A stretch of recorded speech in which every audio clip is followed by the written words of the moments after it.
শিশু থেকে প্রবীণ পুষ্টিকর খাবার সর্বজনীন এই প্রতিপাদ্যকে সামনে রেখে চাঁপাইনবাবগঞ্জের গোমস্তাপুরে জাতীয় পুষ্টি সপ্তাহ 2025 উপলক্ষে বর্ণাঢ্য র্যালি ও আলোচনা সভা অনুষ্ঠিত হয়েছে।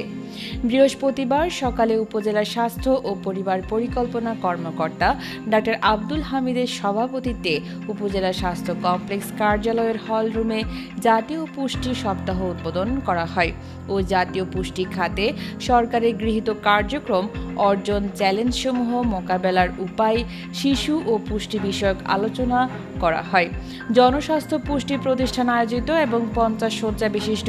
গোমস্তাপুর উপজেলা স্বাস্থ্য কমপ্লেক্সের বাস্তবায়নে অনুষ্ঠিত সভায় উপস্থিত ছিলেন ডাক্তার মাহমুদুর রহমান, ডাক্তার ইসাক আলী হাজাদ, উপজেলা শিক্ষা অফিসার ইসাক আলী, উপজেলা প্রেস ক্লাবের সভাপতি আতিকুল ইসলাম আজম, সাধারণ সম্পাদক আসাদুল্লাহ আহমেদ, গোমস্তাপুর উপজেলা প্রেস ক্লাবের সভাপতি নূর মোহাম্মদ, রহনপুর রিপোর্টার্স ক্লাবের সভাপতি